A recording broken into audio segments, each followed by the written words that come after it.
Esse é o Sistema Solar hoje. Mas antes ele era só uma nuvem de poeira e gás. Essa nuvem tinha cerca de 99% de hidrogênio e hélio, os elementos mais leves do universo. O tempo foi passando e a gravidade começou a puxar tudo para o centro, criando uma pressão tão absurda que o hidrogênio se fundiu e o Sol nasceu. Esse é o primeiro nascer do Sol lindo, exuberante, um verdadeiro milagre extraído do caos absoluto. Mas o Sol não foi filho único. O que sobrou não foi descartado. Esse resto de matéria começou a girar em torno do Sol recém-nascido, formando um disco achatado e rotativo. Era ali, nesse disco, que os planetas iriam nascer. Pense nesse disco como o berço da humanidade. Mas quem é pai ou mãe aqui sabe que nem todo filho é igual. Igualmente, nem todo lugar nesse disco era igual. Mais perto do Sol, o calor era tão forte que só materiais mais pesados e resistentes conseguiam se manter estáveis. Foi ali que surgiram os planetas rochosos: Mercúrio, Vênus, Marte e Terra. Eles são pequenos, densos e têm superfícies sólidas. O último deles eu chamo carinhosamente de casa. Os planetas mais próximos do Sol nunca teriam uma superfície completamente tomada por gelo. O calor é intenso demais para isso. Agora, distante do Sol, onde o frio era forte, a história foi outra. Lá, era possível formar corpos gigantescos com camadas de gás e gelo. Foi nesse território gelado que surgiram os gigantes gasosos, Júpiter e Saturno, e os gigantes gelados, Urano e Netuno. Eles não têm superfície sólida. São compostos basicamente por hidrogênio, hélio, metano e amônia. Elementos que só se mantêm em estado gasoso ou líquido em temperaturas baixíssimas. Mas essa ordem toda quase foi destruída. Cerca de 800 milhões de anos depois da formação do Sistema Solar, um evento começou a mexer com tudo. Já estava tudo certinho na época. Cada planeta sabia qual era o seu lugar. E ninguém precisava invadir o território de ninguém. Até que Júpiter e Saturno, os dois maiores planetas, começaram a interagir gravitacionalmente. O papo foi tão bom que fez com que suas órbitas se alinhassem por um tempo, criando uma instabilidade gigantesca. Isso é o que chamaríamos de afinidade, eles simplesmente se deram bem. Júpiter, com sua massa absurda, 318 vezes maior que a da Terra, começou a puxar objetos e até outros planetas menores em sua direção. A gravidade dele é tão intensa que, se Júpiter estivesse mais próximo do Sol, poderia ter engolido tudo ao redor. E parece que Júpiter curtiu a ideia de receber dias mais quentes, porque ele se aproximou do Sol. Um movimento ousado, porque ele poderia ter destruído os planetas rochosos que estavam no caminho. Só que algo impediu isso. Uma amizade que estava florescendo se tornou ainda mais forte quando Saturno entrou no jogo. Ele começou a puxar Júpiter de volta. Esse equilíbrio instável entre os dois fez com que, em vez de colidirem ou engolirem os planetas menores, os dois gigantes apenas mudassem de lugar. Júpiter recuou um pouco e Saturno, Urano e Netuno começaram a se afastar, indo para regiões ainda mais frias do Sistema Solar. Esse movimento ajudou a limpar o caminho de detritos e asteroides que poderiam ter bombardeado os planetas internos por milhões de anos. Mas nada disso aconteceu sem que algo ainda mais curioso ocorresse. Esse momento de instabilidade ficou conhecido como o Grande Evento de Migração Planetária. O nome é grande, mas óbvio. Mesmo óbvio, talvez tenha sido a chuva de asteroides que esse fenômeno varreu para dentro do Sistema Solar. Muitos caíram sobre a Lua, deixando as crateras que vemos até hoje pelos nossos telescópios baratos. Mas outros atingiram nossa casa, aquele planeta azul conhecido como Terra. Um deles, inclusive, pode ter trazido a água que formou os oceanos. E eu não estou falando de uma chuva esporádica, esse bombardeio durou centenas de milhões de anos. E foi tão intenso que, se acontecesse hoje, poderia destruir a vida no planeta em poucos dias. Mas naquela época, a chuva de asteroides ajudou a redefinir e manter a posição dos planetas, a existência de luas e o cinturão de asteroides entre Marte e Júpiter alterando para sempre a paisagem. Mas não para por aí. A posição de Júpiter, após essa aproximação gravitacional com Saturno, serviu como uma espécie de escudo. Muitos cometas e asteroides que poderiam atingir a Terra são desviados ou capturados por Júpiter. Ele age como uma barreira natural, protegendo os planetas internos. Quem tem amigos como Júpiter não precisa de mais ninguém. Quem talvez não tenha curtido muito a dança da cadeira foi Urano e Netuno. porque após serem empurrados para mais longe, eles terminaram em uma zona extremamente fria. Isso explica por que seus anéis são quase invisíveis. Eles são compostos por partículas congeladas que não refletem muita luz. Já Saturno permaneceu numa posição onde o gelo dos anéis é constantemente iluminado pelo Sol, e essa iluminação mantém os anéis visíveis, mesmo a bilhões de quilômetros de distância. Outro detalhe impressionante: essa migração dos planetas pode ter sido a responsável por capturar algumas das luas de Júpiter e Saturno. Elas não nasceram com os planetas, foram atraídas e capturadas durante essa reorganização cósmica. Uma dessas luas é Titã, de Saturno, que tem uma atmosfera densa e lagos de metano líquido. Você descobriu aqui no nosso vídeo sobre a Voyager 1 como ela foi descoberta. Mas o mais legal é que se essa instabilidade não tivesse acontecido, o sistema solar seria completamente diferente. A Terra poderia não existir ou poderia estar em uma órbita tão instável que a vida nunca teria surgido. Tudo isso porque Júpiter e Saturno resolveram fazer amizade e colocar o papo em dia. E o que parece um pequeno ajuste de órbita foi, na verdade, o que moldou o universo que conhecemos. Mas já que falamos sobre uma grande migração, você já se questionou alguma vez como seria se os planetas simplesmente fossem reorganizados? Eu sei que esse é o título do vídeo, mas minha dúvida permanece. Antes de chegar aqui, você já tinha considerado essa possibilidade? Por exemplo, vamos pensar na reorganização dos planetas do maior para o menor. Tudo mudaria, correto? E rápido Júpiter, o maior de todos, ocuparia o lugar de Mercúrio, coladinho no Sol. Já teríamos aqui um caos e eu mal comecei a explorar as possibilidades. Júpiter normalmente leva 12 anos para dar uma volta completa no Sol, mas nessa nova posição ele faria isso em apenas 90 dias, uma corrida insana em uma órbita extremamente curta. A temperatura ao redor dele chegaria a 167 graus Celsius. Isso faria sua atmosfera, já inchada de hidrogênio e hélio, se expandir ainda mais. Só que o problema não é só o calor.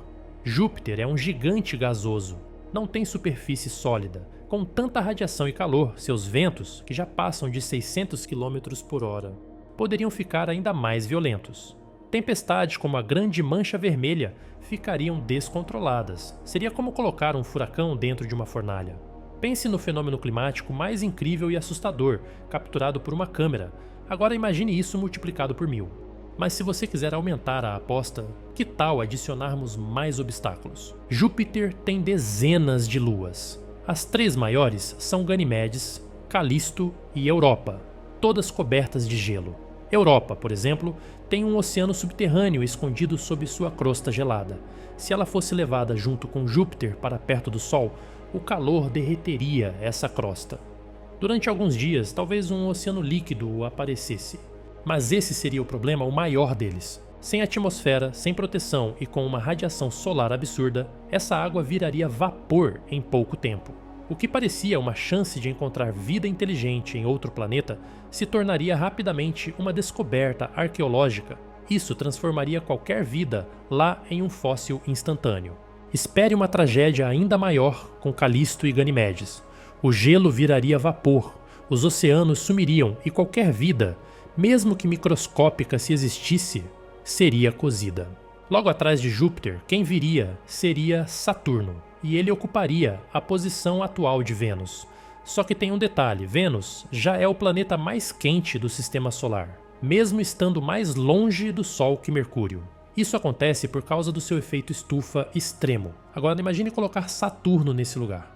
O calor seria absurdo e inimaginável, mas pelo menos Saturno não tem tanto gelo assim, não é? Errado! Saturno tem aqueles famosos anéis. São compostos por bilhões de pedaços de gelo e rocha, variando de grãos de areia até blocos do tamanho de uma casa. A maioria dessas partículas é feita de água congelada, mas tão perto do Sol, esses anéis não durariam um segundo. O calor derreteria o gelo, a radiação solar destruiria as partículas menores, e o vento solar varreria o resto. Então, adeus, anéis. O planeta ficaria com apenas um leve halo de poeira ao seu redor. Uma lembrança do que já foi um dia. Um triste fim para um dos planetas mais fantásticos. Então, até aqui, como estamos? Porque acabamos de chegar na zona habitável, o lugar certo para a vida.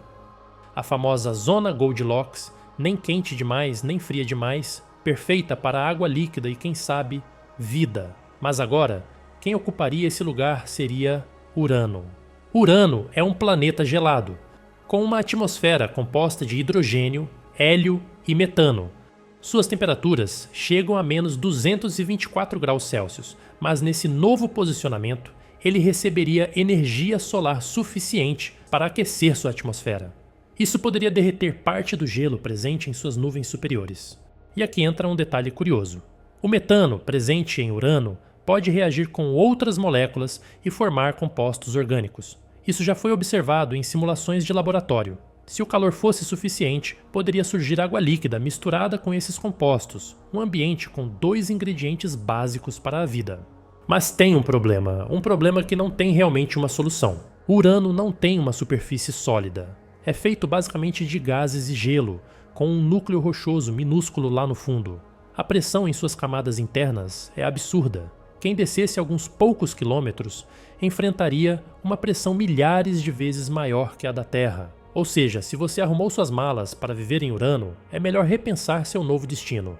Essa pressão esmagaria qualquer tentativa de vida como conhecemos. Seria impossível para humanos, mas também até para as bactérias mais resistentes. Além disso, a falta de uma superfície impede qualquer tipo de estabilidade. Nada pode pousar, construir ou se fixar. Qualquer estrutura, qualquer organismo, seria engolido pela atmosfera densa. Alguns de seus 27 satélites naturais até poderiam ter alguma chance, mas a maioria é pequena, irregular e sem atmosfera. Nenhum deles se compara à Lua de Saturno, Titã ou à Europa de Júpiter. Em Urano, mesmo com a posição favorável, a vida continuaria impossível. Ou seja, cada planeta está em seu devido lugar, não apenas por uma razão coerente, mas por uma razão lógica. Mesmo quando as condições são boas, elas não se mantêm benéficas por muito tempo. Urano é um planeta que você deve riscar do mapa. Enquanto isso, os planetas menores e mais internos, como a própria Terra, estariam mais longe do Sol nessa nova configuração. Se você reclama do calor, meus parabéns. Esses planetas congelariam. O equilíbrio que conhecemos sumiria. O sistema solar se tornaria uma sequência de extremos. Gás e fogo nos primeiros lugares, gelo e escuridão nos últimos, mas pelo menos não seria quente, apesar de que também se tornaria inabitável. Então esse é o cenário por enquanto. Júpiter perto do Sol Saturno sem anéis. Urano recebendo calor. Tudo parece interessante no começo, mas cada detalhe esconde um efeito colateral fatal. Essa nova ordem não criaria um sistema solar mais eficiente, criaria um sistema instável, destrutivo e inabitável. Tudo isso só prova uma coisa: a posição atual dos planetas não é coincidência.